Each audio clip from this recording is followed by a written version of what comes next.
دیے ہے مومن جس پہ سب سے پہلی ذمہ داری یہ ہے ختم نبوت کے حوالے سے اپنے عقیدے کو مضبوط کرے، وہ عقیدہ جو عمر کا عقیدہ تھا جب جابیہ کو فتح کرنے کے لیے، مصر کو فتح کرنے کے لیے جا رہے تھے، چلتے چلتے اسلم غلام سواری پہ سوار ہے، مسلمانوں کا خلیفہ پیدل چل رہا ہے، مہار پکڑی ہوئی ہے، چلتے چلتے تھکاوٹ ہوئی، جوتی اتاری کندھے پہ رکھی، سعد بول کے کہتے ہیں مومنوں کے خلیفہ امیر المؤمنین، لوگ کیا کہیں گے، ہے تو خلیفہ ہے تو بادشاہ لیکن اس کے پاس ایٹیکیٹس نہیں، یہ تو مینرز کو نہیں جانتا۔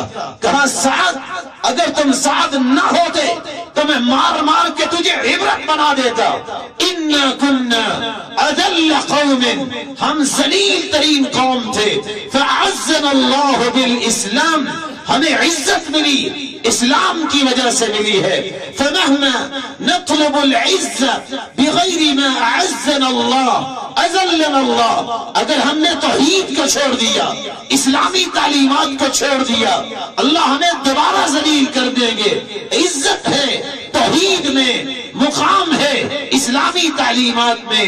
یہ عقیدہ، یہ تصور، یہ تخیلات، یہ کانسیپشن جب تک کلیئر نہیں ہوتا، میرا اور آپ کا ویژن نہیں بنتا، فیصلے میرے رب کے نافذ ہوں گے۔ کوئی کچھ کہتا رہے، کوئی کچھ پلاننگ کرتا رہے، فیصلہ وہ نافذ ہوگا جو میرے رب نے فیصلہ کیا ہے۔ جب تک مسلمانوں کے اندر یہ تصور دل کی نہال خانوں میں پیوست نہیں ہوتا، مسلمانوں کی شان و شوکت، رعب و دبدبہ، وہ قوت، وہ صلاحیت دنیا کے سامنے نہیں آ سکتی۔ وہ دن دور ہے جس کو آج ہم نے خود دور کیا، وہ صحابہ کی مٹھی بھر جماعت جس نے پوری کائنات میں اسلام کے جھنڈے کو لہرایا۔ کس وجہ سے؟ رب کی مدد سے۔ کس وجہ سے؟ ایمان کی وجہ سے۔ کس وجہ سے؟ عقیدے کی وجہ سے۔ 30 ہزار لوگ 2 لاکھ کے مقابلے میں نکلے۔ قبرص کی جنگ ہوئی 86 ہجری میں۔ قلار رومیوں کے بادشاہ، رومیوں کا وہ جرنیل جب باہر نکلتا ہے کہتا ہے جاؤ دیکھو یہ کون ہے، میرے ساتھ ٹکرانے کے لیے آئے۔ دیکھنے والا گیا، واپس آیا، 2 جواب دیے، رہبان باللیل وفرسان بالنہار، یہ رات کو تہجدیں پڑھنے والے ہیں، دن کو گھڑ سواری کرنے والے ہیں۔ جرنیل قلار کہتا ہے لفقوا رأسی، ادھر آؤ میرے چہرے کو ڈھانپ دو۔ ارے کیا ہو گیا، کیوں تیرے چہرے کو ڈھانپ دے؟ کہا جن کی حالت یہ ہے، رب کے ساتھ ایمان یہ ہے کہ رات کو تہجد پڑھنے والے ہیں، دن کو گھڑ سواری کرتے ہیں، وہ دن دور نہیں کہ تم زمین کے اوپر نظر نہیں آؤ گے۔ میں ان آنکھوں سے وہ دن دیکھنا نہیں چاہتا، میری آنکھوں پہ پردہ ڈال دو، لڑائی تو کروں گا، واپس نہیں جا سکتا۔ بہت عیب ہے کہ جرنیل واپس جائے۔ پھر تاریخ لکھتی ہے ایسا ہی ہوا، 2 لاکھ کے مقابلے میں 30 ہزار نہتے مسلمان آئے اور قلار کا چہرہ اسی طرح ڈھانپا ہوا تھا، ٹکڑے کر دیا گیا۔ آج مسلمانوں کو جذبات میں نہیں، ہوش میں آ کر ایمان کو تازہ کرنے کی ضرورت ہے، عقائد کو مضبوط کرنے کی ضرورت ہے۔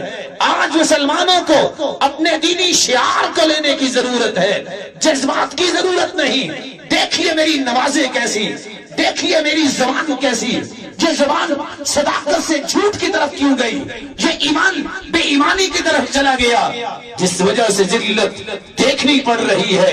ایمان کی قوت، عقیدے کی قوت جب تک مسلمانوں میں نہیں آئے گی، نہ امن دیکھ سکیں گے، نہ خوشحالی دیکھ سکیں گے۔ ایک ہی راستہ ہے جو اللہ کی رسول نے اپنی نبوت کا تاج سر پہ سجانے کے بعد پہلا پیغام دیا تھا، لوگوں رب کو مانو، اس کو پہچانو، اس کی طاقتوں پہ ناز کرو، اپنی طاقتوں پہ ناز نہ کرو۔ تمہارے اندر کوئی صلاحیت نہیں، صلاحیت ہے تو رب کی دی ہوئی ہے، طاقت ہے تو رب کی عطا کی ہوئی ہے۔ جب تک تم اللہ کی طاقت، اللہ کی نصرت پہ اعتماد کرتے رہو گے، کبھی دشمن تمہارا نقصان نہیں کر سکے گا۔ ختم نبوت کا دوسرا پیغام جو آج میں پیش کرنا چاہتا ہوں مسلمانوں کو، جذبات سے دور ہو کر دوسرا پیغام یاد کرنا ہے، المحافظۃ علی الفرائض۔ اگر شان شوکت چاہیے، طاقت چاہیے، تقرب الہی چاہیے، مقام اگر دنیا میں چاہیے اور آخرت میں چاہیے، المحافظۃ علی الفرائض۔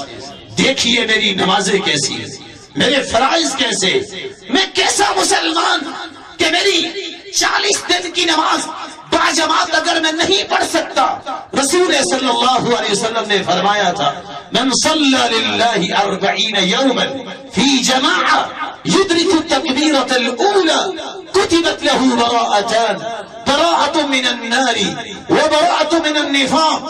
40 دن باجماعت نماز پڑھنے والا تکبیر اولی کے ساتھ 2 انعام پائے گا، نہ منافق ہوگا اور دوسرا جہنم میں بھی نہیں جائے گا، جہنم سے آزاد ہوگا۔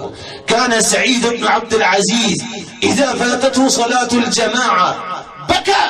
سعید بن عبد العزیز جماعت رہ جاتی، باجماعت نماز رہ جاتی، بیٹھ کے رونے لگ جاتے۔ آج میرا رونا تو یہ ہے کہ میرے بچے کی نوکری لگ جائے، میرا رونا تو یہ ہے کہ میرا وہ لیول بن جائے۔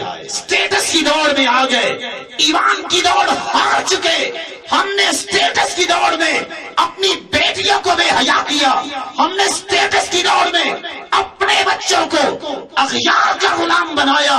ان کو فاتحہ کا ترجمہ، ان کو نماز کا ترجمہ نہیں آتا، دنیا کی ہر غلاظت سیکھنے کے لیے اپنا سارا مال خرچ کرتے ہیں۔